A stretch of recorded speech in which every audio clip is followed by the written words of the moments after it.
Hello and welcome to the Atomic Lizard podcast. I am Miranda and today I'm joined with Dan and Udi for a bonus episode all about the Guardians of the Galaxy Volume 3.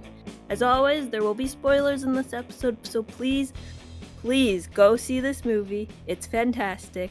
Then come back and listen to this. This is your one and only warning. This film was written and directed by James Gunn. It stars many talented people and has a fantastic crew who put this entire film together. This film was released on May 5th of 2023. It currently, as of recording, is still in theaters, so I recommend going to watch it multiple times, and it has grossed over $536 million worldwide and is the fourth highest grossing film of 2023 at the moment. So, to start us off, Dan, what are your initial thoughts? Dang, not even keeping everyone in suspense, just saying right off the bat, this movie was amazing. Go see It it. was, in my opinion. Well, you're not wrong. No, I mean, you're not wrong.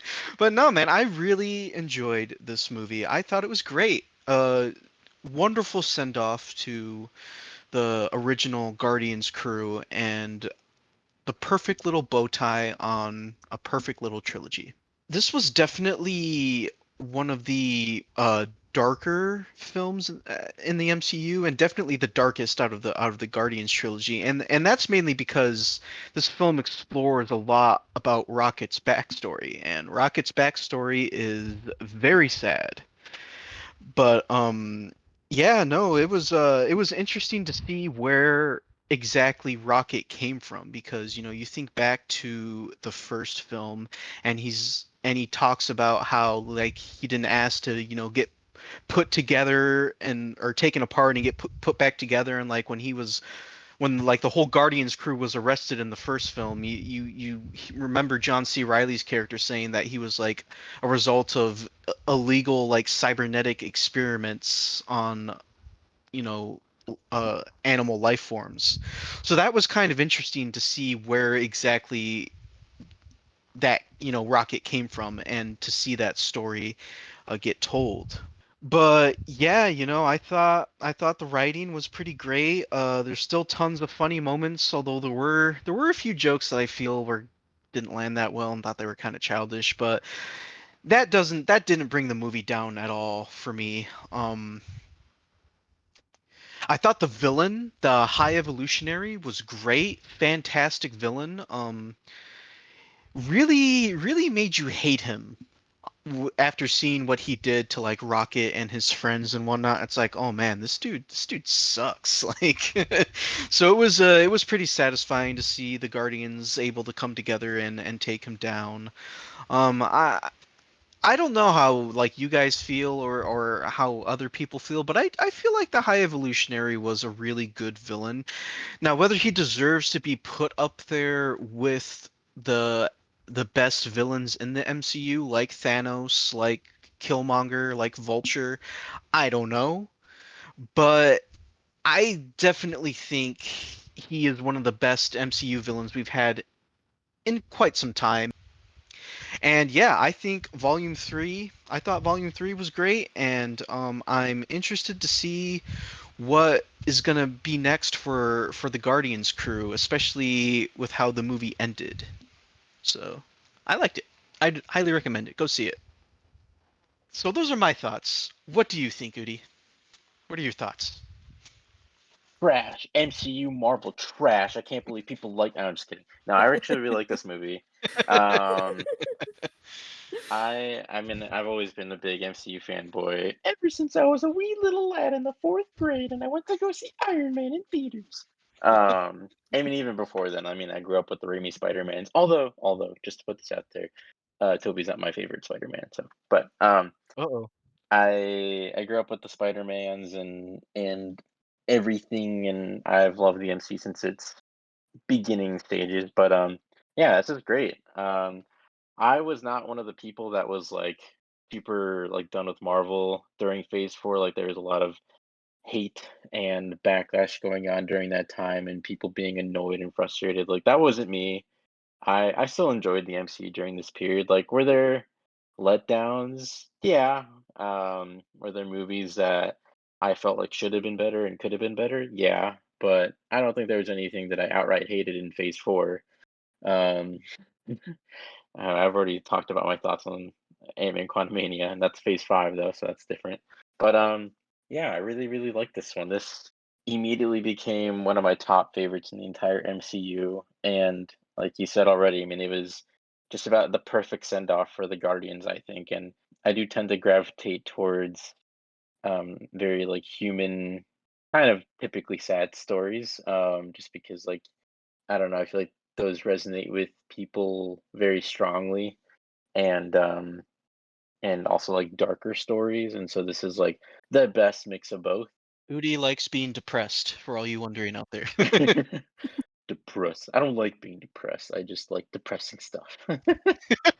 um, but yeah, God, the ending to this, like, I think that not to get ahead of myself, but I think the ending of this movie might legitimately be my favorite part of the entire movie, and it's probably like one of the most bittersweet things that I've ever watched. Like, I don't know, like it's an ending, but there's so many like beginnings in the way. I don't know. It's so bittersweet, and then Dog Days Are Over, such a great song, and God, it's just so good overall. So yeah, those are my overall thoughts. I guess to touch on because you touched on the High Evolutionary, I really like the High Evolutionary, and I have like a little list where I try to keep ranked. I try to keep the Marvel villains ranked, and he is number 6 for me. Maybe I need to do an MCU rewatch, but I really, really, really liked what's his name? Chud Woody? What is it? Oh, Chuck Woody. Chuck Woody. I don't know how to say it correctly, but Chuck Woody Iwuji. I hope I didn't butcher that. The High Evolutionary. I thought he was like phenomenal. Like James Gunn said that he's like the friendliest person that he's ever met, and you would not believe that watching this movie. He is just like a straight up menace. Like he is awful. He's like the most honestly, he might be legitimately the most evil and vile villain in the MCU so far. Like even like Thanos is obviously evil and he's misguided, but I don't think he did the things that he did to be evil. Whereas like I mean the High Evolutionary didn't either, but like the stuff that he would do, he would like wipe out entire planets worth of living beings just because it's an experiment and it's like, all right, well, I'm done with it. So screw you guys. And it just like blows up an entire planet of sentient beings. Like, that's insane. And he did it multiple times. But yeah, so that wraps up like my general thoughts. We can discuss more All after right. Miranda gives her Okay. thoughts. Yeah, what did you Okay. think? I mean, we technically kind of already know what you thought of Guardians Volume 3, but please indulge us, Miranda. Yes, yes, my thoughts, my thoughts. Well, I only cried like 5 times, so, you know. Hey, same. The moment the logo started, instantly, I got emotional. I just want to say real quick, surprisingly, I did not cry during this movie, but strangely enough, the Guardians of the Galaxy video game made me cry, so figure that one out. Interesting. I was like bawling at one point the first time Dan and I and his couple of friends that we go see MCU movies with. I was like bawling and I was like trying to put myself together as like the lights came up. I was like, I gotta put myself back Yeah, I was like, "I'm okay, I'm okay. I'm totally not crying and showing all of my emotions right now. together. Totally not doing that." But, yeah, so it I really enjoyed this movie. Guardians are my absolute favorite. They always have been. And it's been like 10 years since the first one came out, so that's crazy to think about of their character arcs and where I was 10 years ago. So it's just a nice conclusion to their character arcs and to their story, and working with what Endgame and Infinity War did to these characters and making a compelling story. The movie is filled with so many emotions, like, it ranged from, like, absolute terror and heartbreaking scenes of sadness, especially with Rocket's backstory, that opening scene where, it's just all those baby raccoons in a cage and the High Evolutionary, I think, is reaching, like, I instantly felt terror. I was like, "Oh, this guy sucks. This is a terrible person here." It, also has very, like hopeful, funny, um, bittersweet, I think was mentioned, moments throughout the whole story, and I really liked the amount of emotions, even, like, the characters getting to react to the events going on. Um, they all get to show those emotions, like, Star-Lord cries and screams. Rocket, his heartbreaking scream when Lila dies, like, very painful. Even some of the more, like, stoic characters, like Nebula, she has a moment where she breaks down and realizes, "Okay, Rocket is alive," because they spent, like, 5 years together, so they have, like, the strongest bond. Unfortunately, we don't get to see much of that, but that's okay. I just want to interject really quickly because you mentioned Lila's death and how Mhm. painful that scene was. In my opinion, that was probably one of the most painful scenes in the movie. Like, ugh, Agreed. I think it might yeah, be of all of the MCU. yeah, Like, it's extremely it, heartbreaking. it is. It's awful. I mean, like And you kind then of. Oh, sorry. I was just gonna say you kind of assume it's coming because it's like, well, they're these people aren't in Rocket's life in all of these movies, and he's kind of a loner except for Groot. So it's like you kind of expect it, but man, does it like it just kicks you right in the gut like when it happens, and then like his wailing. Oh my god. Yeah, I think the yeah. screaming from Rocket is like the worst part of that scene. And then like I Um, didn't. Oh, go ahead. uh, is it Floor? Just Yeah. screaming, like, "Floor, teeth, rocket, go." I'm like, "Oh my gosh. I'm Yeah. okay. I'm gonna need to pause the movie. I need a 10-minute break here. Can we have an intermission?" Yeah, that part was rough. And then, like, if you didn't already hate the High Evolutionary, that scene just like cements even like tenfold the hate that you have for him because then he starts mimicking Rocket's wails, like, "Congrats, you won the crying competition. Get back in your cage." And then, yeah, and then he gets got. Yeah. Be like, "Yeah, raccoons are quite dangerous creatures." The fact that he, like, scratched up the High Evolution Rocket scratched up the High Evolutionary's face was like when they reveal that, I was like, "Oh, that is uncomfortable because there's, like, a lot of body horror in this movie, Yeah, which is extremely weird to see in a Marvel movie. but I loved it. I think they did it quite well, like, there's a lot of broken bones, um Oh god, that Mantis broken arm at the beginning. Oh, I every know. time. The I sound was like, design on "Oh that. my gosh." Yeah. They must have broken like a celery stick or something, because God, that was just like crunch.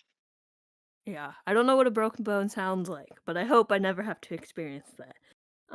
So they get to show emotions. Peter screams and cries, and like I was saying, Nebula has her moment. Even Drax has his moment at the end when he's waving goodbye to Mantis, and it's just nice to see, especially because these are superheroes.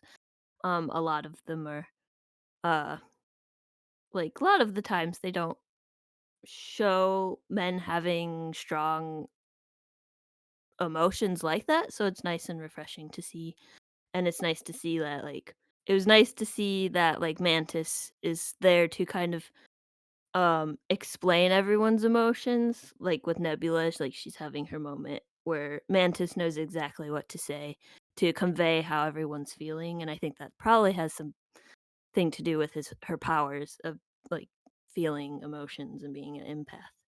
I think that's the right word for that type Yeah. of thing. I love all the Guardians, especially in this one. I feel like Mantis is my favorite. Um, like I love how empathetic she is, and like she's really emotionally intelligent. And she's always like really articulate with like how like she can explain how well like how she's feeling and like how other people are feeling. Mhm. She's like very caring for her friends and family. Um, and like she's very innocent and gullible, but she doesn't allow herself to be like walked all over just Mhm. because of that. Like she protects her innocence, but she still like defends herself, and she's like willing to listen and give advice. And I don't know, she's just so, she's so pure. She's so good. Yeah, and I think that comes a lot from the writing, I assume James Gunn wrote the second one as well as the third Yeah, one, and he yeah. co-wrote the first one with Nicole Perlman, I think. Well, so she did a pass of the first draft. As far as I Oh, know, at least, she did, like, a first draft of, like, the movie, and then when James got signed on to do it, he did, like, a pass through of, like, that. So he used that as, like, a base, and then he, like, wrote from there.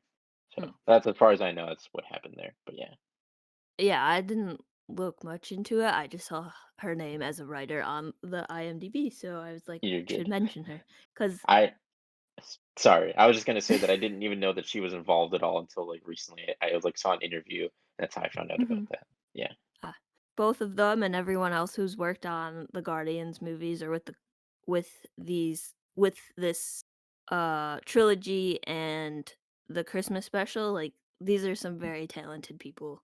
And it's just nice to see something that has so much care and passion in it. Um and then I have a couple like just general thoughts. I liked the music. I think I only know like two of the songs at the time, but I've listened to it nonstop now. So the Vocaloid song gets stuck in my head constantly. I like all the like hero shots of them walking in slow motion. It's nice to see them all together. Oh yeah. I liked the detail on Rocket. Um, the second viewing I watched, I was like 2 rows back, so I was right in like the screen was huge, and you could see the detail in the dirt and his fur and his flashbacks, and that, takes a lot of skill and talent and CGI artists to do. And I thought his mocap was really good too. That's generally everything, so I'm sure I could go on and on and on, but I feel like we all have said our general thoughts, so let's go into like our full thoughts then. Um, do we want to talk about characters first, or plot, or action, or editing, music? I say action only because, like, you just brought it up, like, a moment ago with, like, them doing, like, the group shot walk, and I just wanna go back. I said earlier that my favorite scene in the movie was the ending. I'm not taking that back. I just wanna add a caveat and say I think my 2 favorite parts of the movie, like, pretty equally tied, although I think the ending still takes it by a hair just 'cause it's very emotionally resonant. I like the ending, and then I like one of the best action scenes in the MCU, which is the hallway fight where No Oh, Sleep that's Till so Brooklyn is good. playing, and then God, as soon as that shot, I mean, the whole thing was already cool, but then you get the shot of the camera going through the bullet hole of the guy, and then it goes to Peter. Oh, it's so good. It's amazing. Like obviously they're fighting CGI creatures and like obviously rocket CGI and stuff, but they treat it as a long take and I'm just Yep. sitting there amazed. I was like, this is it. This is cinema. This beats the Daredevil hallway fight scene.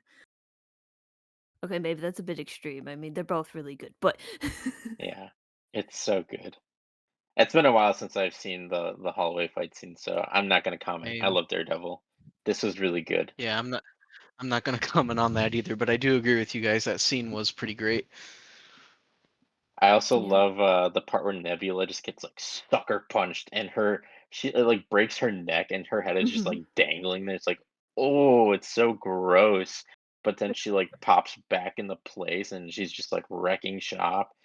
Yeah. And then you get like the cool iconic like part with Rocket and Groot, and then like they do like the iconic pose where Rocket's just like shooting off of Groot's shoulder and then like Mhm. and then just, all of it's so good, and then I really love the slow-mo shot with Peter, like, once it gets, like, to Peter, and then it's, like, all the slow-mo where he's, like, just tossing, like, the shocker things on the people, and then eventually, Mhm. like, clicks it at the end. Ugh, it's so good. Cinema. Cinema. uh, "Hi, it my is name really is good. Marty Scorsese, and this is cinema." um, y- it's really good. Each character has their own moment to shine. Even Gamora, who is I am going to say a part of the Guardians, but a different type of part of the Guardians than original Gamora, since this is a variant. Um, they all get to shine. And it's just nice to see that everyone has a moment to do their own fight. Like they all fight very differently. So very cool.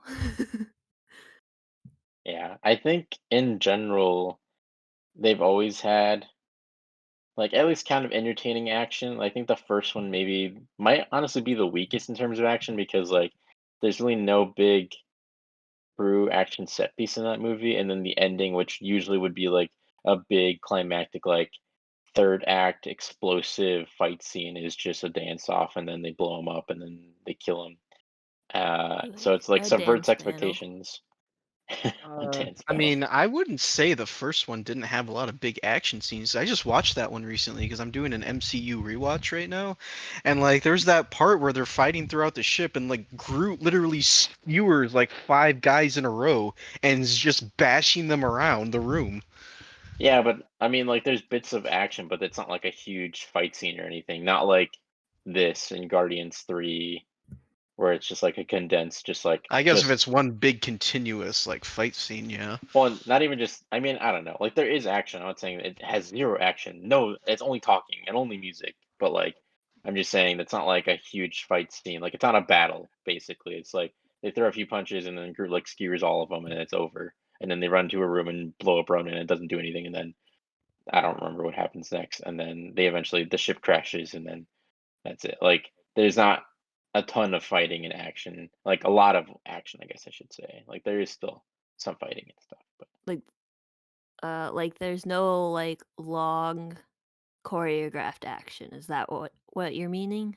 yeah, Okay, that makes a little more sense, I guess. because again, like the typical superhero, like third act, or even like throughout, is just like a bunch of fight sequences, and then like especially the ending is like a huge battle or like a big fight sequence against like the antagonist or the villain or whatever, and then like even Black Panther: Wakanda Forever, like I really like that movie, but and I don't mind it. I liked it because it's like that's what the whole movie's building to. But even that kind of ends in like a Black Panther and Namor fighting on the beach, and it's like a one-on-one battle, basically to the death until they finally come to their senses. Yeah. So I guess that's all I mean. But yeah, and then Guardians 2, I mean Guardians 2, you have the whole like ending where they're trying to kill Ego and then the Sovereign show up. So like that's all action, I guess, too. But so I guess if that counts, then you have like the Nova Corps and like the Ravagers fighting, but I feel like that's not like a ton of Well, necessary because like screen time. the first thing I thought of when you mentioned like action scenes was the fight when the Guardians all first meet each other in the first film. Because if we're Yeah, still if you're Oh, that's a referencing the good first film, fight. yeah, I like that That's fight. a It's good fight. hilarious. I yeah. especially love the part where Rocket's like, I can't. Well, he says something like, I can't wait till he sees how much this is gonna hurt or whatever, and then he shoots Peter from like a far distance, and you just hear him scream like, ah. I love that Yeah, scene. that fight scene is quite good. Also, side note, Yeah. I was able to see the Marvel exhibit Oh, nice. at Museum of Science and Industry. yeah, that's the one. And the costume details, Yeah. beautiful. The details are like absolutely beautiful. And that translates into volume 3. So we can talk about that after we're done with action if we want, but I just wanted to say gorgeous costumes. But I mean, yeah, I mean, I agree with you guys, and like there was lots of definitely lots of cool action to be had. I always think back because I've only seen this movie once, but like one that I know sticks out at to me, and you guys have already kind of talked about it a little bit, was Adam Warlock's introduction at the very beginning of the movie. Like it's just Oh bam, yeah, like right there, and that was pretty crazy. That was a pretty cool like crazy fight scene.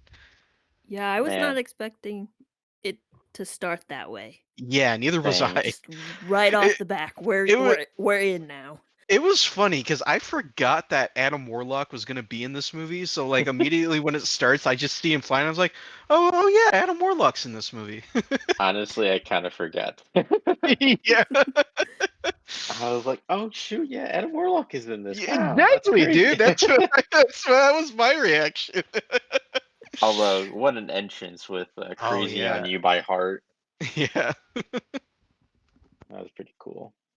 But yeah, and then, I mean, it was a cool intro. I feel like overall, like it's cool. Like you're catching up to see like where they're at, like what's going on in nowhere, and then seeing the state of everyone, and then they like it's like, oh man, Peter's drunk. Like, oh no, he's not handling yeah. Gamora's like going away, and then I wanted to comment on that because obviously, yeah, the reason why Peter is in a slump like that is, like you said, he's probably not taking, having he's probably not taking the fact that this is a different Gamora, not his Gamora. He's probably taking that really hard. But I just feel like it's like where did all this like misery and drinking come from? Because like I just felt like it kind of came out of nowhere. But I understand why it's happening. But I just I felt like they didn't really like lead into Peter like going into that slump at all. Like even with the holiday special, like he seemed fine in the holiday special. I mean, he did seem a little depressed. That's why they went to go kidnap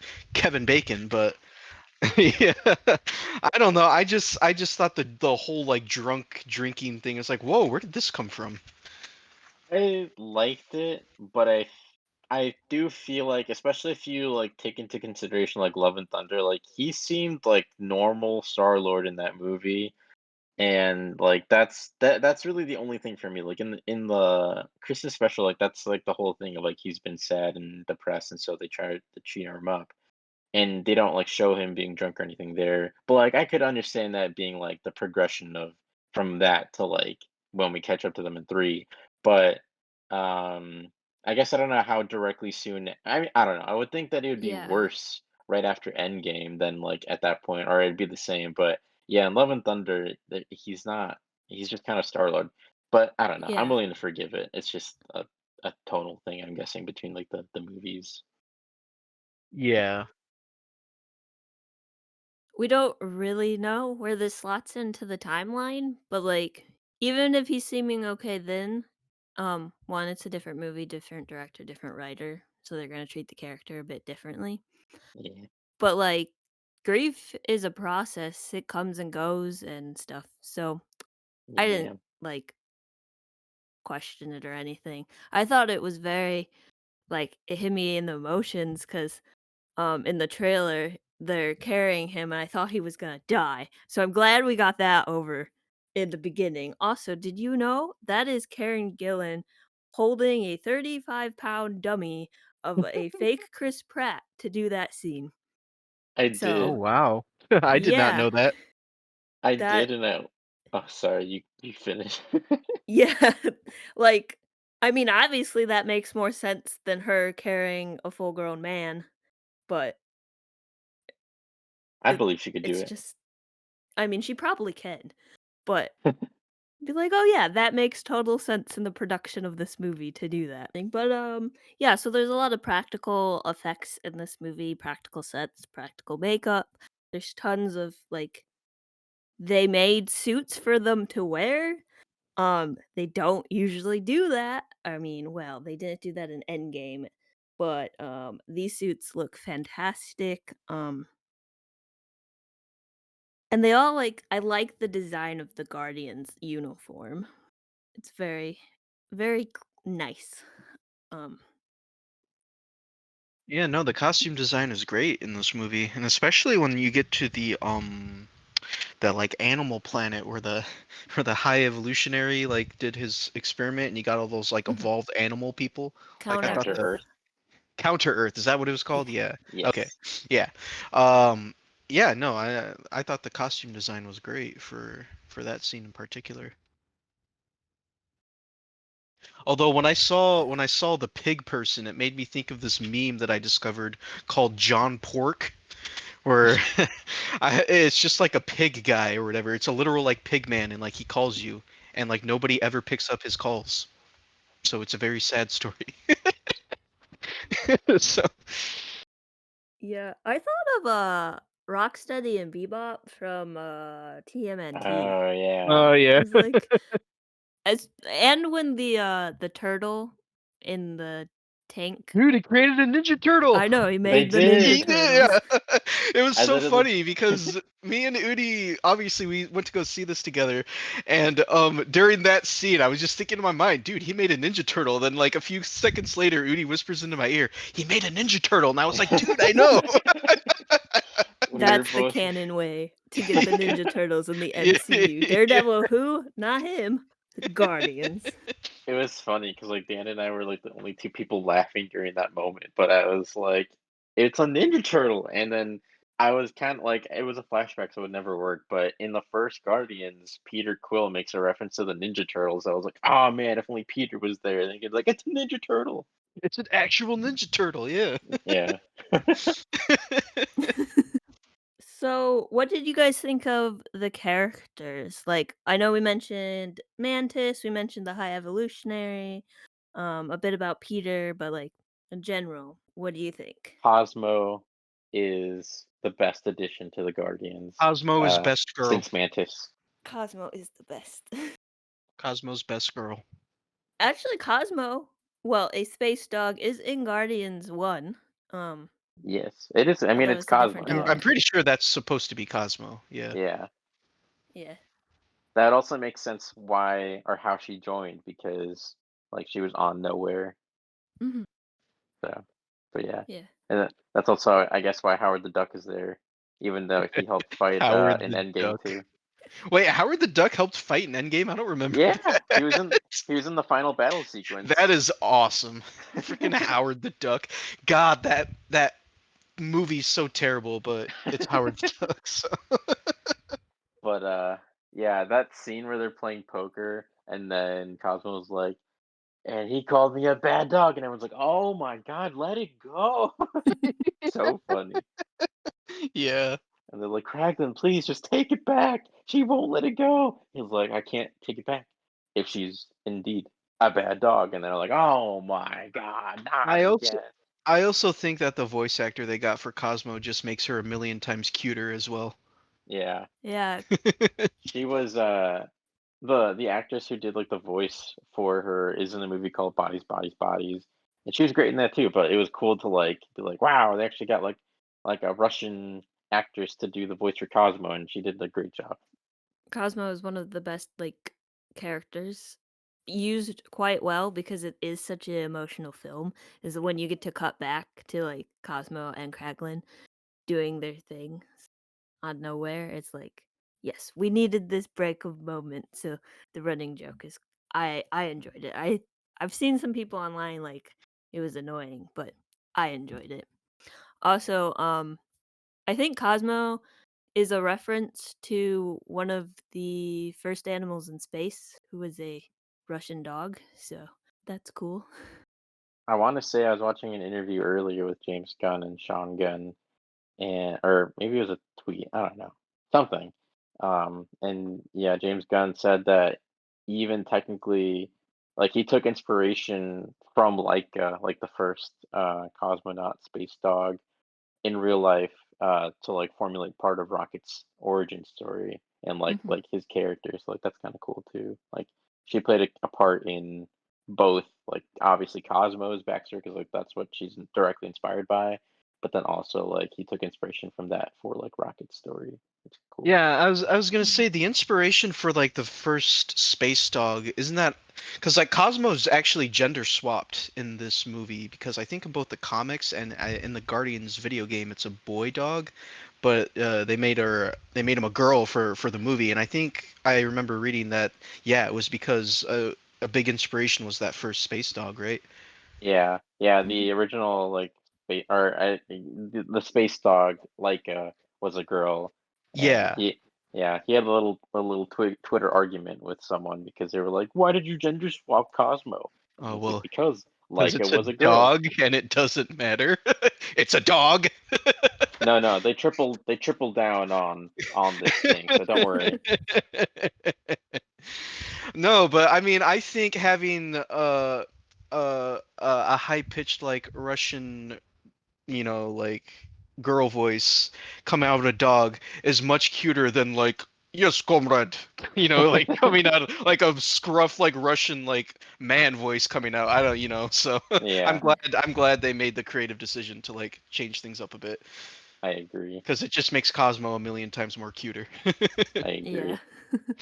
I Because yeah, also if you like, And then oh, I was just gonna say if you real quick, if you play the Guardians video game, like that's literally what Cosmo sounds like in that game. Is big Russian man. So dang it. That game's gonna be forever ruined for me now because I just started it recently, and now I have this adorable Cosmo, and then I'm gonna get yeah, and now rough, rough you're Russian gonna man. get scruff like Russian man Cosmo in, Yeah, in the dang. Guardians game.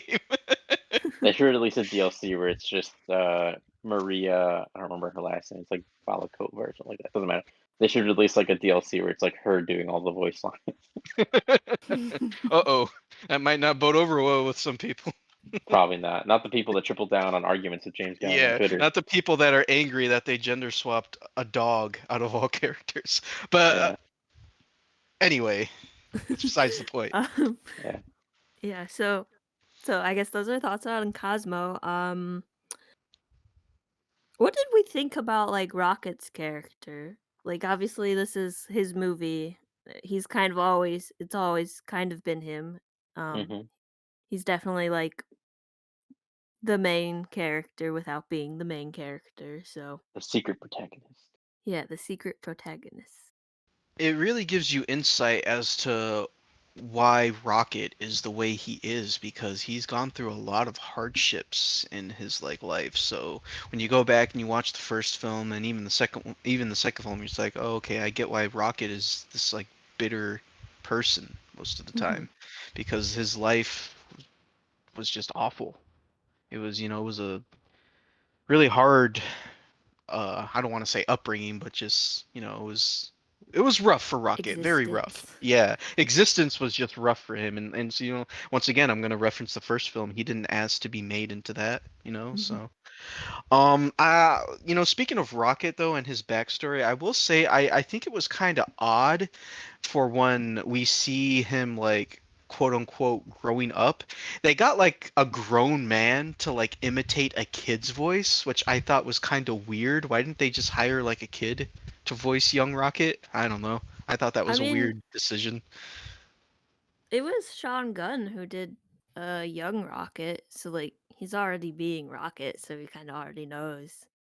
Yeah, but it still sounded like a grown man trying to like imitate a kid's voice. It just didn't sound. It He just sounded weird to me. But that's just he's my a personal opinion. raccoon though. So, I know, but like Lila and Teefs and all of them didn't sound. Well, then again, they Lila were was they're already. Linda Cardellini, who's like a yeah, they were forty-something-year-old voiced by woman. adults.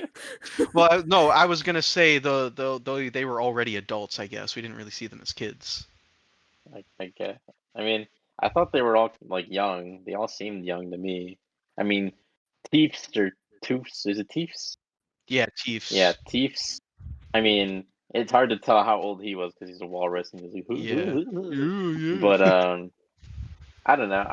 I felt like Rocket's young voice didn't sound too bad. It just sounded a like a younger version of Rocket. It was just like a raspy voice, kind of like this.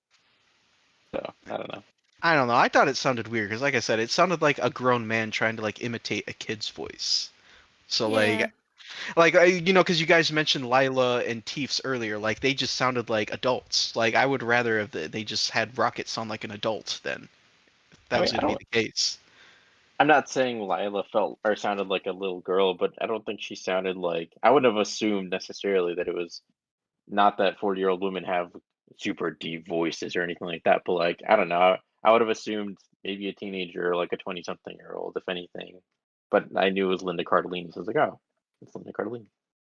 I Okay. think some of it might be showing the evolution of Rocket learning how to talk and like obviously he's a raccoon. He was genetically modified, so like obviously there's some learning curves there Yeah. for him finding his voice because we see the other 3 already mutated and already aware of how to speak and stuff. So I think it's just part of his character, not the necessarily that he's, like, young, but the fact he's a raccoon learning how to speak. He obviously hasn't figured out, like, his voice yet, right? So, I guess. I think there's, like, a reason for it instead of just having Bradley Cooper automatically go into the Rocket voice, like Still sounded weird though. That's yeah. just my personal opinion though. That's Yeah. fair. I mean, yeah, that's fair, that's makes I sense. did. I thought the one scene that I just like. I thought like it was like the first time I've ever truly. I mean, aside from like the intro scene, where it was like the first time I ever thought Rocket was honestly, truly like absolutely adorable.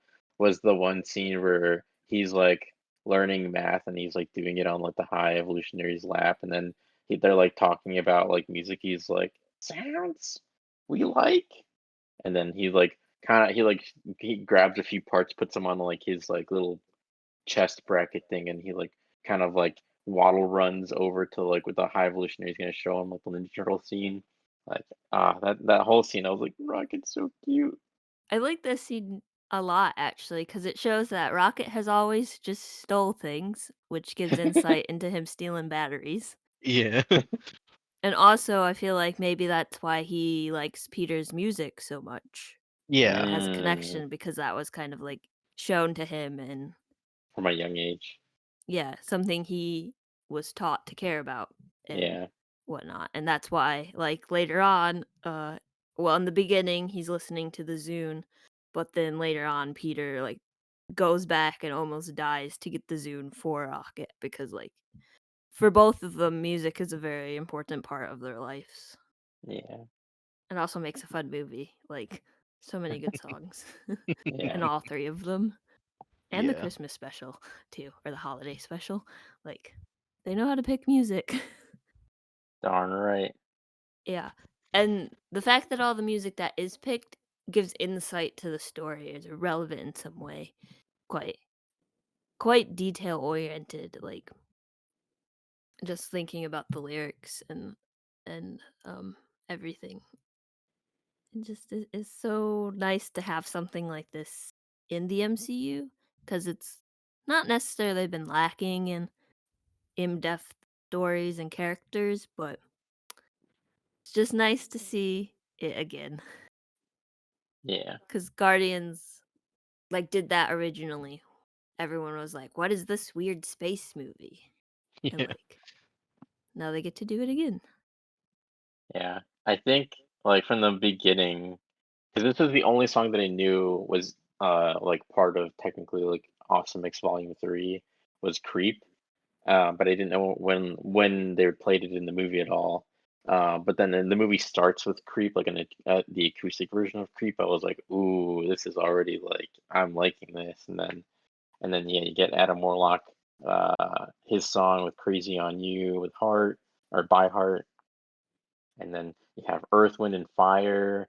Um, the song "Do You Realize" when like Peter is contemplating, like it's like after the big explosive like verbal fight with Gamora when they're trying to go save Rocket, and then she like pushes him into like the screens or whatever, and then after that, like right before Drax goes to tell him what Mantis told him to tell him, that Mhm. song, and then obviously the big action sequence with "No Sleep Till Brooklyn," and then the wonderful bittersweet ending with Dog Days Are Over, just perfectly encapsulating all the moods in those scenes. A plus plus. Yeah. And I think um the last song Dog Stays Over, I don't know the lyrics offhand, but it like talks about um the mother, father and like children and that like also kind of works with the Guardians because volume 1 is about Peter accepting his mother's death. Volume 2 is about Peter confronting his father and then volume 3 for everyone here in the Guardians is about the self and understanding themselves and figuring out what their next step is because they finally got to have like a family that they that loved and cared for each other and they just get to go on to the next step of their lives and they don't die. So, uh I'm really happy they didn't die because I was 100% sure, I would have bet money on it that one of them was gonna die, and I'm so, so glad that they didn't. I'm surprised too, because yeah, I thought for sure they were gonna kill off at least like maybe Drax or Peter or Rocket, but no, they all survived. I think, and me and Udi talked about this before. I thought for sure Peter was dead though, because like Yeah, his face like cracked or whatever when he his was in skull space. cracked. His skull cracked, yeah, and his face like swolled up. I was like, and honestly, if Peter would have, I know it would have been in character for him to die that way, but I still would have thought that was the dumbest way for you to die, Peter. Like, come on. Mhm, Like, I would have thought it would have been the most Star-Lord, like, Peter way to die, and also would have been kind of, like, poetic in a way of, like, he died trying to grab his music, but mhm, I'm glad he didn't die. Because in that moment, like, "Are they really gonna kill him off this way?" I was like, "What?" Just, like, this sudden kind of just, like, out of nowhere thing, like, "Oh, no, he got stuck on the ship." Like, I don't know, I mhm, kinda I feel like it kind of would have worked because it's like, I mean, no one would have known his intention of going to get his music. They're just like, "Oh man, silly Quill always going back to get his music. This time it killed him." Um, but I don't know. Like, it kind of would have worked, especially like the whole movie. He was like trying to help Rocket and trying to like save him and all. I don't know. Like, it could have worked, but I'm glad that he didn't die. But the one scene for sure where I legitimately thought like someone was gonna die, I guess aside from that where I thought he was dead because his skull cracked, was Drax getting shot in at Corp. Like, he yeah. got shot, like, 3 times or 2 or 3 times, and I was like, "Oh my, is he dead? I What?" I for real thought he was gonna die. The first one hit him, and I was like, "Okay, maybe." And then the second one in the back, and I was like, "Okay, that's it. He's dead." They're just I was so, like, prepared not prepared, but, like, I was like, "He's gonna die." And then they have these cool fancy med packs that can heal, broken bones and whatnot, which I Anything. forgot about. So, I mean, I assume they just used that to heal him up, but Yeah. Did you guys think Rocket was gonna die? I would have been very shocked if he was gonna die, but, like, I remember from the beginning, like, when the trailers came out, because I had only really watched, like, the first trailer, I Hmm. think at least, unless I had to watch a second one maybe because I was in theaters or something. But I do remember there was like that one snippet of like Peter wailing, and you could tell like there's the medical equipment there. I'm like, oh no, please tell me Rocket's not gonna die. That was like the only bit where like maybe, but I'd be shocked. And then obviously the whole movie like you begin with like Rocket getting shot. I'm like, I really don't think it ends with him dying. Like that'd be kind of crazy. Like you spend the whole movie learning his backstory and then he dies. I'm like, I Yeah, don't know. What about you guys? he I was on kind of my thought list. I kind of thought he was gonna die at first. I was like, oh man, they're just gonna kill him off because like he's up in like quote unquote heaven, seeing all of his friends, and then they're like, and then he's like, can I come with? And then they're like, yes, you can come with. I was like, oh crap, they actually gonna kill him off? But then obviously they didn't, which I'm happy about. Yeah, he was on my list of people I thought were gonna die. I I don't know. I thought maybe well, at any point I thought he was gonna die, especially when like Adam Warlock and the pig creature and Gamora are running around the ship. I'm like, you just literally dropped him. He could have literally just died right then and there. But I'm glad that they saved him. And then he didn't have to do like a self-sacrifice thing or anything. Because that's also a recurring theme in movies that I've seen recently. It's like they do the self-sacrifice thing in order to save the day, and he didn't have to do that. And also with Star-Lord and him like freezing in space, I just was like, yeah, okay, now he can come back from this because he's half god, celestial. So I was like, yeah, that's fine. No He questions lost his asked. celestial powers though. We don't know that for sure. No, Just that's because that's ego got confirmed. blown up doesn't mean he doesn't have his powers. Yeah, that's exactly what that means. That's what he said. He said once the light of the planet goes, like all of his celestial powers will be gone, and that's like that was his bargaining chip of like you can't kill me, otherwise you're gonna lose all your god powers. And that's like the whole reason why like he was just laying he was sitting on the planet like just hunched over in Guardians 2 because he was like, "Oh, well, I'm gonna die. I don't have a spacesuit or anything." And then Yondu goes to save his life because he's stuck there, and so he's Who just human listens to now. ego though? Why listen to the bad guy? He has no reason. I mean, he had a reason to not lie. I mean, I guess you could say he lied and he could have lied in that moment, but like, I don't know. I'm willing to believe it. I mean, what gives a And celestial their power? I mean, if Peter being half celestial is literally like ingrained into his biology, like how would ego dying cause him to lose that part of him? I guess because I don't know how celestial powers work in Marvel or the yeah, I don't MCU. know either. I don't think they've ever explained it in the MCU. Because I would think So of it like I mean, not to bring up DC again, but I would think of it like being Kryptonian. Like if you're a Kryptonian, that is just part of your biology. Like how can you have that taken away from you, you know? I'm just saying, according to ego, where the light within the planet goes, he loses his powers. All right, that's all I know. I don't know any more than you guys. well, we'll leave it to whoever decides next to bring it up and Oh, well, explain I'll it, have to go because get my like, friend Kyle. My friend Kyle uh, is, and Udi knows this. He's literally a walking Marvel encyclopedia, so I'm pretty sure he could give us an answer. Here's the thing: unless you can get Kevin Feige on the phone, Kyle doesn't know anything because this is the MCU, so Kevin it Feige doesn't doesn't know matter what anything matters. either. I Okay, don't anything he says I do not trust. I do not take any stock in his word. But okay. I don't. We had it all planned out. No, you didn't. I'm sorry, but no, you didn't. James Gunn thought the Power Stone was cool and was like, "Yeah, I'll put that in my movie. Why That not?" is true. Like, didn't James Gunn say that he made up like the Infinity Stone lore like on the fly, or something like that?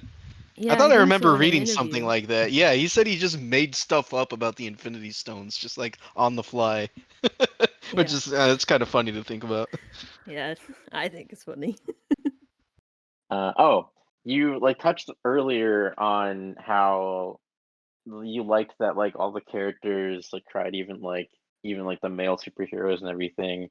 And well, I have two things here, but like the first one was I only just now put together after you said that I was like, wow, Peter cried in all three movies, and I guess he cried in all of them. I don't. He didn't like full on cry in Infinity War, but like he teared up when he found out that Gamora died. But I was like, wow, that's kind of. I mean, I guess again, like he teared up in Guardians 1. He didn't like full on cry. Um, I don't know, but like either way, it was cool that like he showed emotion, like you said, in all of them. And even though that's not like the standard like male figure of like your stoic badass who like never cries or anything, like I thought it was nice that throughout all of these, like he wasn't afraid to show emotion and like, Mhm. Well, it's not speak just the about it. Guardians films that do that though. It's like other films in the MCU, like Captain America and like Winter Yeah, Soldier at some points, like even cries, So, yeah. I mean, and yeah, he's in all of them, like yeah, in the first one, like he cries over Bucky falling to his presumed death, and then he cries when Peggy dies in Civil War. yeah, Yeah, yeah. I was just saying, like I hadn't noticed in all of these that like that was a thing until Miranda pointed it out with Peter. yeah. Yeah. It's just I don't know, something interesting to see cuz like he gets to scream. They all get to scream or like um have intense emotions. And like sometimes it's just nice to see that hey, these superheroes, these characters like they feel the same way like you would feel like when someone dies, like a loved one. But like it's just refreshing to see. Oh no, yeah, I agree. That's what makes some of the best like superhero stories is when they're able to like really bring some of these characters down to earth and make Mhm. them heavily relatable and be like, "Oh, okay, so like these literal like gods have to deal with the same issues that I have to deal with." Mhm. That's what makes them great. Yeah, and the fact that like although their communication skills are not the greatest, uh at least they're trying to talk about things. Like Mantis keeps bringing up like to Peter like a lot of people have died in your life, but you also left someone. Like, maybe you should go back to Earth, or the fact that, like, Drax now gets to be a father again, and that Nebula found her calling to care for people the way that she wasn't cared for, so now she gets to do that with everyone on Nowhere and the kids, and they're I just got. very. Go ahead. Oh, I was just gonna say, I gotta say, I'm surprised that Peter's grandfather is still alive. Like, how is that man still alive? He's got to be like 100 years old. He said he would be like 90 something. That's I not unheard guess. of in the US. Is it though? Yeah. I mean, you also have to account for the 5 years, right? He could have been dusted and come back too, so That Yeah, is that's true. true. Yeah, he could have been. He could have. I hate how they call it the blip. Why do they call it the blip? They just call it the snap. That sounds cooler. I say hashtag cornflaked into the wind, but that's too long. Yeah. The blip is so lame. That doesn't sound cool. It just sounds like, oh, okay. It's a dumb I name. I could be Yeah. wrong, but I thought I mean, I'm probably wrong, but I thought at least initially when like all this like phase 4 and stuff started happening, I thought the snap was the first time when everyone vanished, and I thought the blip was when everyone came back. But I guess I don't know. They probably changed the Yeah. terminology. No, the blip is. I'm pretty sure when people talk about the blip, they're talking about the snap. So. Like the Yeah, time frame in between both? Yeah, just when everybody was was gone. gone. Yeah, that's Mm. the blip. Yeah, that is a really crappy name for that. Yeah, that's what I'm saying. I hate that name. Yeah, Should be the dusting. I think the this snap is sounds cool. yeah. Going back to earlier, like the other moment that I was going to talk about the crying real quick because you already kind of addressed it, but I just wanted to. You like mentioned Drax crying, and not only one did that also like break me because I was like, it was really sweet to like be like Drax, you're not a destroyer, you're meant to be a father. And it's like, oh, that's really sweet. Like, especially because he's such like a nice, warm, like fluffy man. Even though he's just like a big, rigid dude on the Mhm. exterior, but God, it's just like he's such like a joyful, like fun, like open dumb but like silly and fun person character whatever Mhm. and like to see him in that moment be so hurt but like understanding that like Mantis needs to go off on her own and learn about herself but like feeling so hurt and like sad that she's leaving just ah, I definitely cried when I saw him cry. Like, bouncing off that, when Mantis and Nebula are having the argument on the High Evolutionary ship, Mantis is, like, yelling, like, "Yeah, he's not the smartest, he might be a bit dumb, but at least he doesn't hate himself, unlike everyone else in the Guardians." I feel like that makes sense. Drax is, like, a character that I don't know, he seems very confident in himself, so. He's definitely the most sure of himself out of everyone in the group. Mhm. Like, he's not afraid to be who he is or to, like, to speak his mind or anything.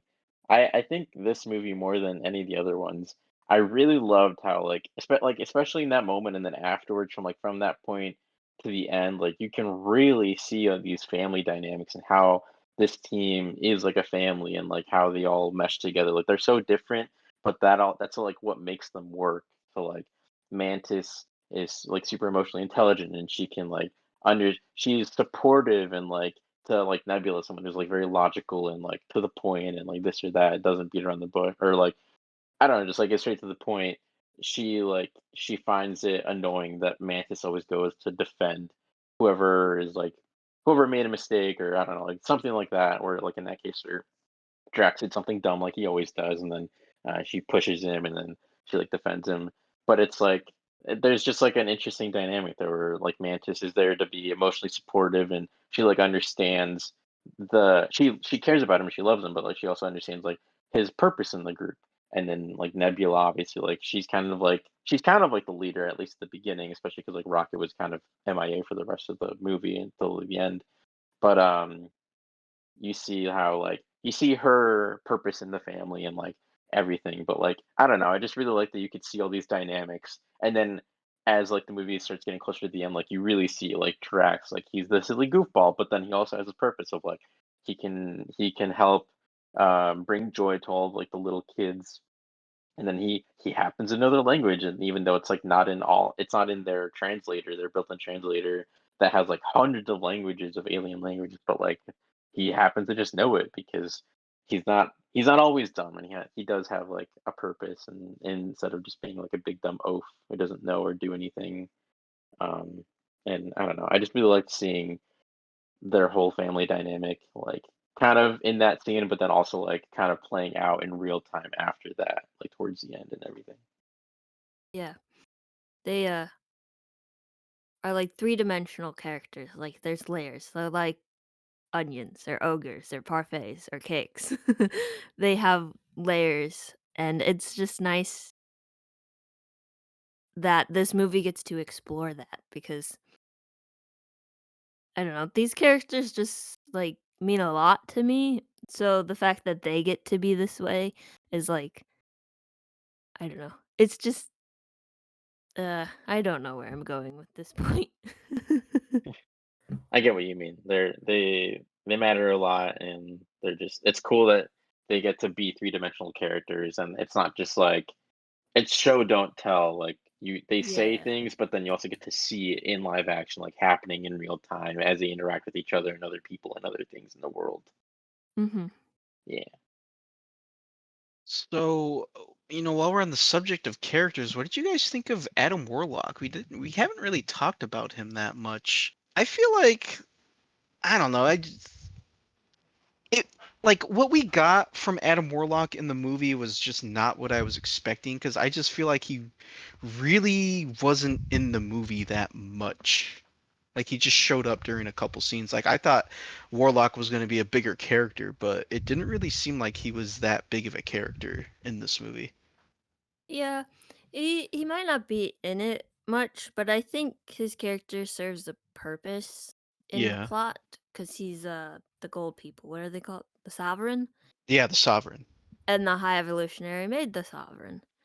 So, it like makes sense to have him in there and like in order for his entire planet and all of the people on the planet, like they're tasked with finding Rocket. So, like it makes sense for what his character does. Also, like he is a premature baby. Like he was birthed out of his birthing pod uh way too soon. So, I think that also, like, adds some insight into, like, how the character is treated. Because I think in the comics, like, he's, like, this all great powerful guy with the Mind Stone in his head or whatever, Yeah, so that's exactly what he is. He actually played a big part in the Gauntlet saga, but obviously Hmm, he wasn't there for Infinity War, so. I didn't know that. He Is there, was like the Go ahead. I was gonna say he was the one that, like, gets the gauntlet, doesn't he? Or was it always Nebula? No, it was always Nebula. Okay. What part did he play in the Infinity Gauntlet again then? And it's been such a long time since I've read that storyline that I can't really remember. I just remember like he was a big part of it. Like he had Yeah, literally had the soul stone in his yeah. forehead, like Miranda said. So, but So he it's been got a like vision.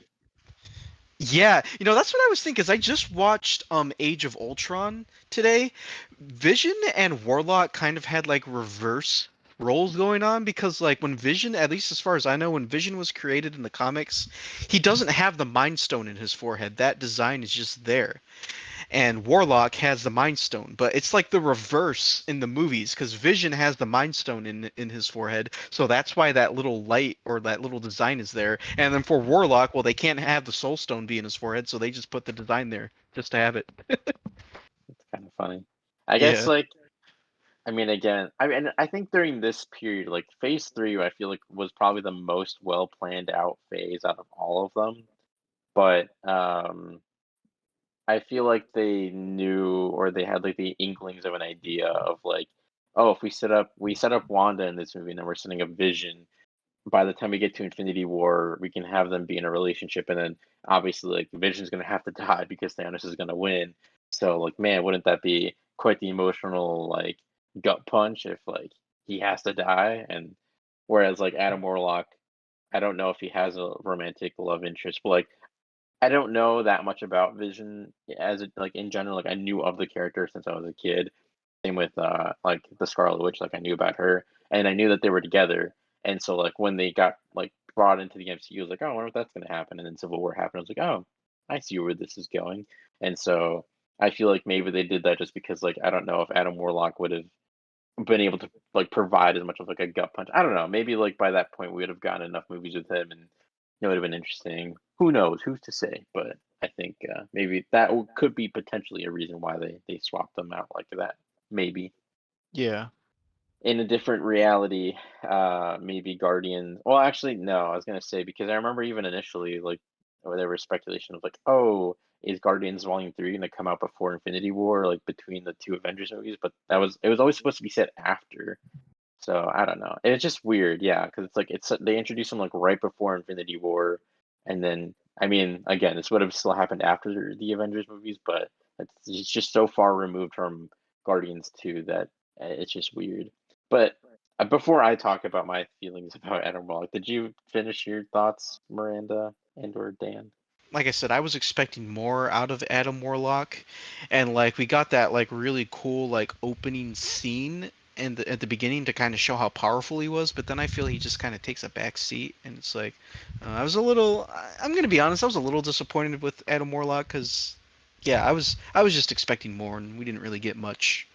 I think like the greatest uh example of that was the scene where after he gets like blown up in Peter's ship, and then he like appears for a second out of like the dark hallway, and Groot's right there and goes, "Ah!" and then he just falls over, and Groot's just like, okay, like that's basically his role in the movie in a nutshell. Yeah.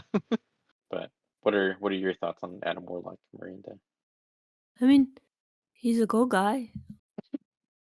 Who's there? I mean, I don't know. There's not much to say. I think the fact that like he has a bit of character to him, like he doesn't like killing people. He's just being told what to do by his mother, and the fact that like he gets a second chance, like that he asks why he was saved, and I think Groot says like because you deserve a second chance, and I was like, yeah, no, that makes sense. Like he you don't know what you don't know, so he didn't really know anything.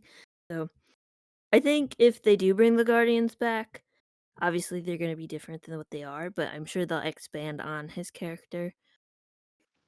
I don't know if we already kind of discussed this, but what were some of your guys' like favorite parts? Because like honestly, my favorite part in the entire movie, and it can be kind of cheesy depending on how you look at it, but it's the part where Rocket finds all the baby raccoons, and then they just all like cuddle up next to his face and like give him like a hug or whatever. Like that was Mhm. probably my favorite part. Yeah, that part, that was good. And he Yeah. finds and then he reads the sign and the music swells and he's like, "A raccoon," and then he accepts it and then he says, "I'm Yeah. Rocket I'm the Rocket Raccoon." Raccoon. Yeah. I'm That's like, pretty great. "Yes." And it was, because like I don't want to go too off topic, but obviously James Gunn is gonna work for DC now, and he's gonna be leading the new DC universe, starting it Mhm. off with a new Superman movie. And I was unsure about James Gunn writing and directing a Superman movie because like Superman is such a very different character from like the Guardians and Peacemaker. And those movies, while they do have pretty serious and dramatic moments, they're full of a lot of like really fun and comedic moments as well. And there's nothing wrong with fun and comedic moments. I think you need that sometimes, depending on the type of movie that you're making. But Superman, in my eyes, is just not a very like fun and comedic character. He's this more like he's the embodiment of hope, and he's a character that needs to be taken a little more seriously. Now granted, he is a flying man in tights. I know the concept right there is ridiculous, but I still feel like he's a character that needs to be taken a little more seriously. And after watching Guardians 3 and seeing what James Gunn did with like Rocket and how he handled his backstory and the tenderness that Rocket had with those baby raccoons, I have a lot more faith in James Gunn Mhm. delivering us a really well made Superman movie now. Yeah, I'm sure whatever he does in DC land over there in the other studio will be good. I liked the Suicide Squad and that was Yeah. entertaining. And like he made the best Scooby-Doo movies. So I'm sure whatever he does, it will be hopefully good. Let's hope. I hope it is. I believe. I like I said. I have. I trust James Gunn. I think he knows what he's doing when it comes to Mhm. making this stuff. So I think it'll be good. But I don't want to get my hopes up too much because, like they say, you expect the worst, hope for the best, and that's what I'm doing. Yeah, understandably. um, he really does know how to like make characters that people care about. So Yeah, he does. He's really yeah, good at that.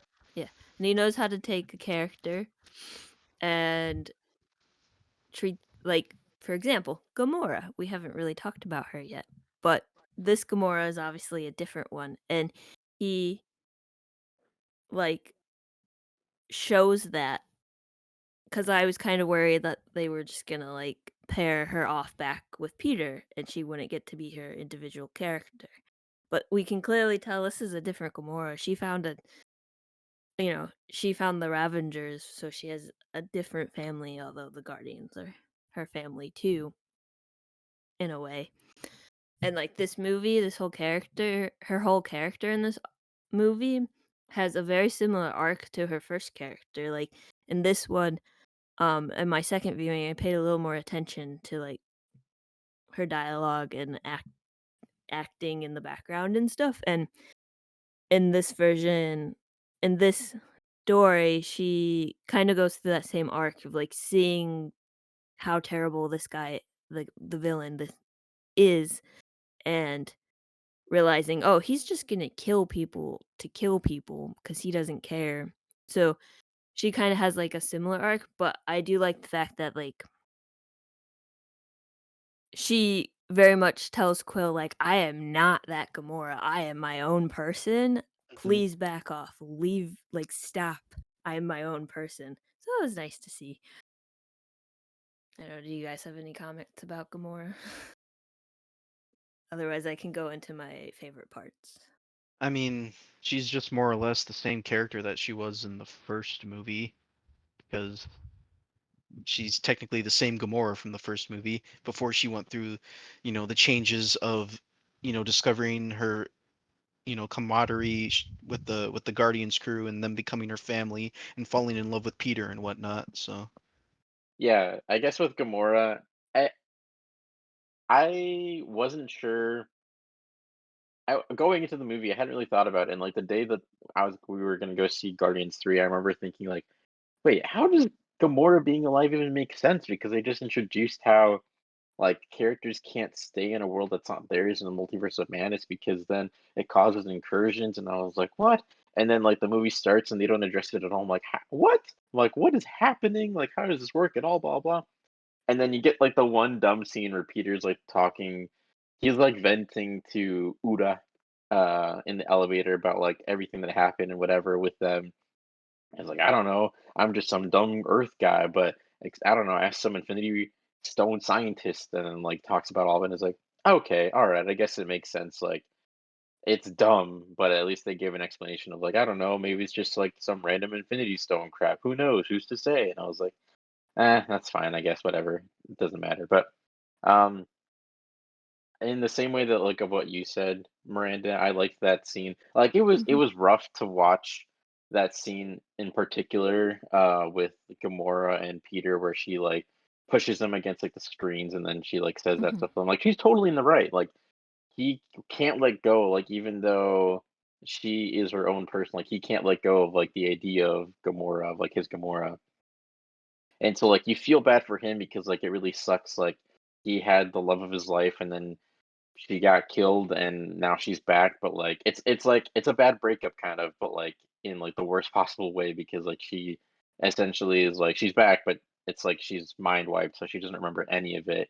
And so he's just kind of stuck where it's like he has to see her, he can interact with her, whatever, but none of that history is there. Like she's her own person, blah blah blah. Like she'd be her own person regardless. But um mhm. like, it sucks because, like, you feel for him, but then also you feel for her because, like, yeah, like, she's just trying to live her life and, like, he just won't leave her alone and, like, won't let her just do that. But I liked the progression over the as the movie goes on. Like, I didn't notice this in my first viewing somehow, but there's like a whole little tiny like subplot in the movie where Gamora doesn't understand Groot because she hasn't Hmm. spent any time with him, and then at the end he goes up to like to say like, "Hey, thanks, it was like nice to work with you again" or whatever, and then she like understands him and she's like, "Wait," it's like she like has like a moment of realization like, "Oh, I understand him now," and then she's like, "Yeah, it was nice working with you too," and it was like, "Oh, that's kind of nice." Like it's cool, like kind of seeing this again for like the second time, but like in a different way. I don't know. I really Hmm. liked that, and my second and third viewing. And then yeah, I she wasn't given a lot to do, and she was yeah, kind of just like 2014 Gamora from like the original Guardians, but I did like the two arcs with like with her and Peter, like you Hmm. said, like how they didn't end up together again, and then her little arc with Groot. I thought that was well done. Yeah. Um, that's like one thing I noticed is like she at one time she's like, you're just making things he says up, right? Like, or she shouts like, "I know your name, I get it," and it's like, finally she spent enough time with Groot and with the Guardians where they're like, maybe not her like main family because that's with the Ravengers, but like there's still a connection there. They still get to like exist together and like maybe we'll like well, I don't think Zoe's coming back, but if Gamora ever comes back, I would like to see this version of her because although very similar, I think they're very different too. But um, I just like the way it was handled because I was not a big fan of Gamora being thrown off a cliff for a stupid reason for a stupid rock. So the fact that there's kind of some cleaning up of that and not necessarily fixing, but changes to that. Um, I like. Um, So, Dan, can you refresh me on what yours was? Yes. So mine was when Rocket found all the little Okay. baby raccoons near the end of the movie and they all like kind of hugged him. That was a Yeah. really heartwarming moment and yeah, it was probably my favorite part. Yeah. I liked that moment. That was a very good moment. All the hero shots, those were kind of like really cool to see. The hallway fight scene, I liked. I liked that Rocket in the opening, he goes and gets like a fizzy milk drink, Claire, like those Claire carton milk carton cups, and now I want one, so I may take a whole trip to Disneyland just to get one, or make one myself. That's not really a moment, that's just a thing I would like to purchase. Um, I liked the med packs, those were, like, an interesting mechanic. I don't know, I just kinda liked all of it. I mean, there wasn't anything that I thought was, like, done poorly or anything. I think everything was addressed well. The only thing I guess my only, like, not like would be the body horror stuff. It was kinda uncomfy to watch, and then, uh, I knew about Rocket's backstory a bit, so I knew there would be other animals with, like, modifications and stuff, but I was not expecting, Floor. So, I don't know, a bunny spider robot thing kinda threw me off there. But I guess we're talking about, our likes, not our dislikes. Understandable though, that's not something you see every day. Yeah, no, no, it is not. Um, one part that I was like I thought was funny was, uh, the house scene. I guess maybe this is my favorite part, when they're talking with the Bat family on Counter Earth, and they're just existing in a house trying to communicate to these Bat people. The Bat Family. Yeah, I think they're bats. Yeah, the Bat Family. I Oh, okay. understood that reference. I was Alright, like, yeah, what? yeah, okay. The first Marvel DC crossover? They go to Totally, Counter Earth totally. and it's just the Bat Family. Yeah. It's like the third time we've mentioned DC in this episode. Yeah, well, I thought it was gonna come up eventually. Kinda hard not to talk about it. My two favorite parts of that particular scene are Drax trying to lay on the couch and everyone yelling at him, And then Mhm.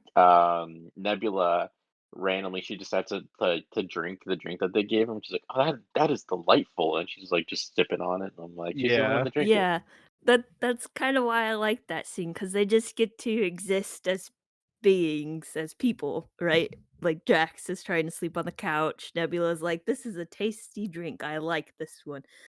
They're Yeah. like, Peter's drawing of the the one guy, I don't remember his name, the bad I can't remember. guys, Yeah, the The the guy High who has the Evolutionary. passkey in his head. yeah, the No, past guy. not the Oh, High oh yeah, Evolutionary. his assistant. Yeah. I Yeah. know Yeah, who you're talking about now. and one of them was like, "Oh, that" or I think Mantis is like, "Oh, that's really good," and Drax is like, "Can I have that to hang it up in my apartment?" And Peter just goes like, "Yeah, you can." I'm like, pure perfection. This is why I like the Guardians because you can have those little tiny wholesome moments and then your very intense action scene and emotion scenes, and I don't know, I guess that's probably one of my favorite scenes other than, like, the whole entire rest of the movie. The entire movie is just your favorite scene. Yeah. All 3 of them actually, like, my what, 32 MCU movie ranking, 1, 2, 3 is volume 1, 2, 3, so, Sounds about right. yeah. If if you guys and the listeners haven't realized, I really like the Guardians. But, Dan, you mentioned yours, I mentioned mine, so Udi, what are your favorites? If I had to pick like two distinct scenes, I would probably say, like I said, the ending. Just because again, like I love how bittersweet it is. Like there's so much there. There's so much promise, and like these individuals getting to discover more about themselves and grow into Mhm, who they are, learn more about who they are, and getting to just live out their lives. Like at first, I wasn't sure how I felt. I'm like, wow, no one died. Like I was for sure expecting like three people to die or something, but no one died at all. mhm, But I liked that because not only did it subvert expectations in a way of like it's a chapter closer, so like that's the expectation. Like, oh, people are gonna die, and these actors have said that they're done, so they're not coming mhm, back, so they're just gonna kill them off. And it's like, mhm, no, they. I hope we get to see them again at some point, but like for the time being, we're not probably for a while. At least some of them. So like that's a shame, but at least they can come back if they ever want to, which is nice. And then yeah, they get to be on their own and figure out stuff about their life, and so it's nice. And then the what was the other one that I said? I guess the action sequence. The action sequence is really, really good. mhm, I guess I'll add in a few bonuses because I already talked about this before. I really like the scene where Nebula and Mantis are fighting when they're like in the pit, and then all the children are there at the cell walls, and they're like trying to like talk to them, mhm. and then Drax is like, "You're scaring them," and he like makes monkey noises, and they're like, "That's a monkey," and then because he's just like boop boop boop boop boop boop boop boop boop, and then doing like funny dances, I don't know what monkeys are like on his planet. Who and then knows? I don't know. I don't know if I trust Drax because he also thought that Peter Quill was blue. So you know, I don't know if he hears things and sees things the same way as everyone else, Mhm, um, but yeah, and then I like how at the end he like reveals that he understands her language just naturally and whatnot. So that was cool. Um, what was another scene that I liked? Um, I thought the team up scene of them taking down the High Evolutionary was cool. Um, like you get to see them all get like a hit in before they don't kill him, which is another mhm. kind of expectation subversion. And you said you didn't like the body horror, but I really like body horror, so I thought it was really cool. Like you see like the little tiny like corner of his like mask come off, and then I was like, wait, what is that? And then Gamora just starts peeling his face off. I'm like, oh Yeah. my god, they're taking his. And then Drax is like, his face came off, and then Rocket is, I feel like if it was a higher rating, we would have actually seen that, but luckily, they didn't show it, they just showed the back of his head and Gamora peeling his face off. Because otherwise I don't think it would have ended well. I don't know. I mean, I would have been fine with it, but I remember there was a Yeah, pretty you like visceral reaction. I think with like I think it was during my second viewing there was like a guy like 2 or 3 rows behind me goes, "Oh my god!" Just like really loudly, not like Mhm. shouting it, but like tried to whisper it, but just said it really loudly. Mhm. So yeah, I don't think everyone was there for that, No, I but don't think so. I enjoyed it. I liked that the High Evolutionary kind of got a Starro ending from like the Suicide Squad, where like at the end, spoiler alert for the Suicide Squad. Um, I like that Starro. His last line is like, "I was happy in like floating in the stars," and it's like a very bittersweet thing 'cause it's like, yeah, I mean, it wasn't Starro's fault that he got brought to Earth and then everything happened to him. Like he didn't ask to be taken to Earth and be experimented on for 50, 60 years and then Mhm. like be set free. Like he was just floating in space, like happy, living his own life, and then because of people, they brought him to Earth and experimented on him, did all this terrible stuff to him. It wasn't his fault. Mhm. And in not in that same way because that's more understandable. The High Evolutionary is just a vile, evil piece of crap. But I like that he had his thing, his little one-liner as he was dying, and then I don't know. I just liked that kind of symmetry between him and Starro. I just thought it was nice that they got to say like one last line before they're just kind of dead. Um, Mhm. and I'm trying to think. If there's anything else that I really liked. Um, Oh, I guess also the scene where Peter and Groot are in the pyramid building and they're gonna go see the High Evolutionary, and then you get that action sequence. That was a cool action sequence too. I liked Mhm. how Peter and Groot got to fight together, and like you can tell that they have really good unit cohesion. And Yeah. then you get to the part at the end where they like jump out the window and you're like, what are they doing? Like, what is happening? And then you get like the whole little comment by the High Evolutionary where it's like, well, that's quite a novel escape plan, jumping into a planet that's exploding, and then they just leave them be because it's like, I mean, yeah, what are you gonna do? Yeah, Go like after them? I mean, it it kind of makes sense actually. Like, of course that's what would happen. I like the fact that I like in that moment that they hide all the guns in Groot. I'd be Hmm. like, obviously they're not gonna check a tree for weapons. Doesn't make sense. But the fact that at the beginning, like they're like, yeah, we're not killing anyone. We do not kill people. But then they kind of like learn what happens to Rocket and stuff, and Peter's just like, "Yep, nope, kill them all. We need the code. We need to save Rocket. Let's go, get out of here." And then the fact that they jump out, and then I think there's a shot of the Drax, Mantis, and Nebula at the door, and you just see them falling on the other side of the screen. I don't know. I found that funny, but reminded me of the D&D movie because Oh they use that man, that same was a great mechanic movie. to get out. Yeah, you like talking reminded me of a different scene. But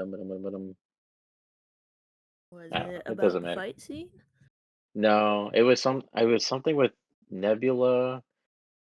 It's something with Nebula and then other people. I Mm. don't know. I don't remember. It doesn't matter. But yeah, so Oh, speaking of Nebula, the fact that they like get the code and they get Rocket's file yes, and they were that's what I watching was. it, Yes, yeah, and she's like, "This is way worse than Thanos ever did to her," and I was like, "Oh my gosh, this guy yeah. really is terrible." That was the theme that I couldn't remember. I'm not gonna go and say like, wow, I love that. That was one of my favorite scenes. But I did like that they included their reactions to like seeing all the horrific stuff that like Rocket went through and like seeing Mhm. their pain because they all love each other, and it'd be like watching a family member be like tortured from like when they were younger or something, and or like their upbringing, and it's like this horrific thing that happened, and it's just like they empathize so much with him because they love him, and just like I don't know, I just thought it was a really powerful scene. Yeah, it is. Like these movies are, I don't know, about love, and they get to be a family and love each other, and it's shown and told to us. So I guess my question to you guys then, and I asked Udi this before, would you consider the Guardians trilogy to be the best trilogy in the MCU? Because I think I would. Yes, absolutely. No questions asked. Like, yes. As much as I wish it was the Captain America trilogy, because I think before this that was my favorite trilogy. Hmm. I definitely think that this is definitely the most this is definitely the best one in all regards. Like it has style, it has substance, there's depth, there's great character development, great character arcs, great soundtracks that you like don't forget, and there's great action, it's just everything. It's just all every single movie, all of these were great. So I agree.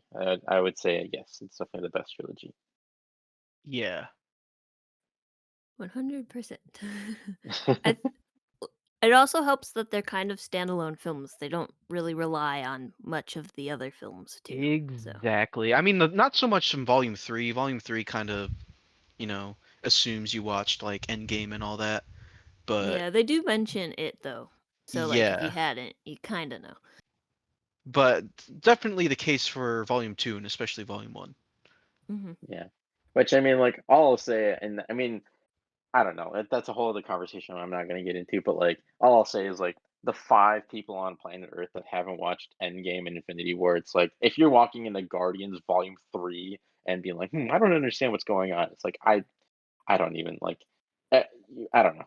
Watch the movies or I don't know. Don't complain about it. Well, you at least watch the first two Guardians films. If Well, you're gonna, yeah. I mean, yeah. I would hope that they would have at least done that. But do you guys have any other closing thoughts or things you want to talk about or bring up? well, I think we pretty much said all we wanted to say. At least I have. I don't know about you guys. I mean, I think so. We've been talking for 2 hours. Yeah, we've So, been talking for quite a bit. This episode might rival the John Wick one for the longest episode. very Yeah. possible, very possible. It's funny because right before we started, I'm like, this episode might be like really short. Nope. That's funny. I jinxed it. um if we've said everything we wanted to say, let's do a quick star rating and then wrap the show. So I'm going to give Guardians of the Galaxy Volume 3 4 out of 5 stars. Great movie. Go see it. It's worth it. Hootie, what's yours? Mine, I give Guardians of the Galaxy Volume 3 a 4.5 out of 5. That might be the highest rating I've given one. Actually, no, I think the first Godzilla might have also been 4.5. I don't know. Very good. Would would recommend. Definitely go see it. Can you guess mine? 5 out of 5. 5 out of 5. Yep, 5 out of 5. I Shocker. mean, that's not hard to guess. So what you're saying is this completely destroys Ant-Man Quantumania out of the water. No, that one's also a 5 and a 5, but yes, it does. This is a Okay. way better movie, and it gets a 5 for being good. Ant-Man and Quantumanium gets a 5 for being fun and kind of garbage. Um,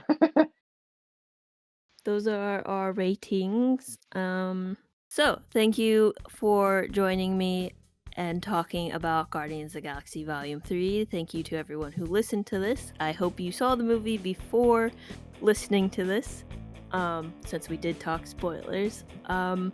If you want to listen to any of our other episodes, you can check that out on our channels, and you can find us on Instagram at Atomic Lizards Pod and on Letterboxd at Atomic_Lizards. Until next time, bye!